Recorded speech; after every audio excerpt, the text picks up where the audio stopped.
Do you want to learn more about ISO 45001? Then watch this video for more details. We're going to be looking at Clause 5 of ISO 45001, which is entitled Leadership.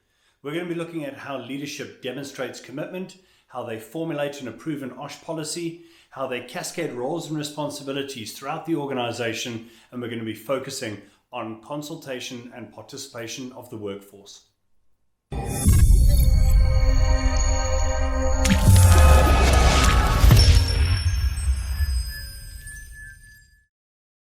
Welcome to ISO 45001 in 45 minutes. In this video, we're going to be looking at Clause 5, entitled Leadership.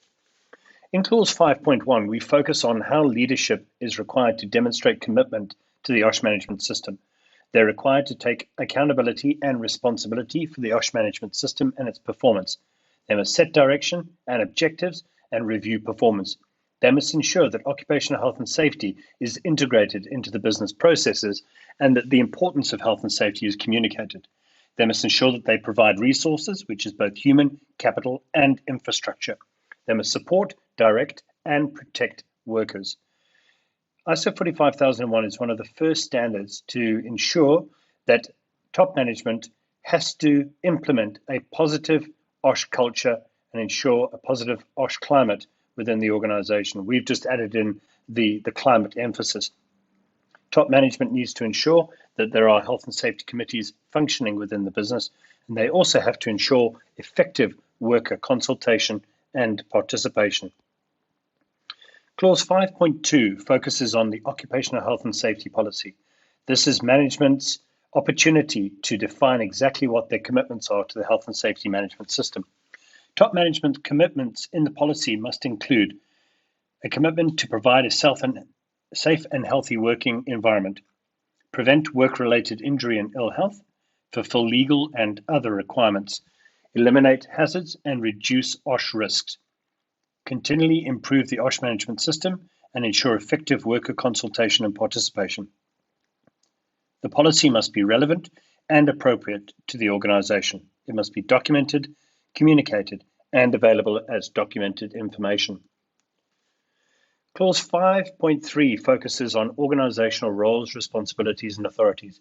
Here's where top management can demonstrate how they cascade all the various roles, responsibilities, and authorities throughout the organization. Roles and responsibilities must be communicated and available as documented information. So management can assign responsibilities through a variety of different documents, such as legal appointment letters, job descriptions, contracts, and work instructions for lower-level operators. Clause 5.4 focuses on worker consultation and participation.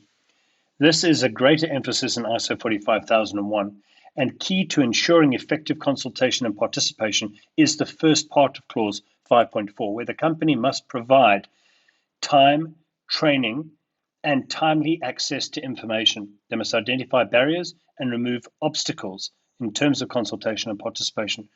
In essence, an organization can't hope to have effective consultation and participation of workers if they're not providing information which is understandable within a reasonable time frame for workers to be able to apply their mind to give a suitable response.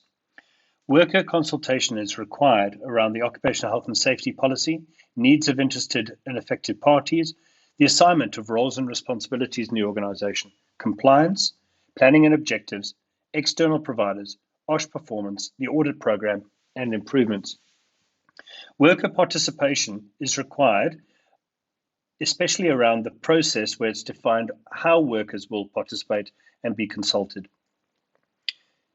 Risks and opportunities, hazards and how to eliminate them and how to reduce risks, competency requirements for workers, communication, risk controls, and investigations.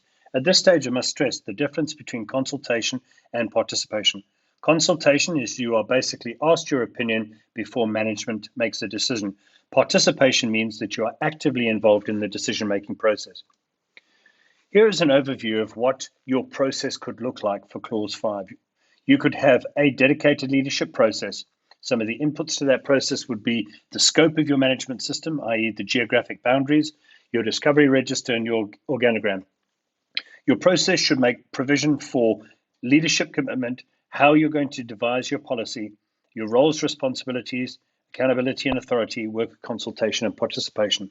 Some of the outputs to your process should be how you're going to provide resources, how you're going to manage them, review and provide leadership and create a positive culture and climate within the organization, how the OHS policy is going to be developed, formalized, approved and communicated. Some of the outputs to roles, responsibilities and accountabilities, as previously mentioned, are legal appointments, job descriptions, contracts, and roles and responsibilities are also defined in policies, procedures, and work instructions. An output for clause 5.4 could be barriers and tools to overcome in terms of effective consultation and participation, information, and also various different forums and meetings. So there's an overview of clause 5 for ISO 45001 in 45 minutes. Join us in the next video as we look at clause 6, planning.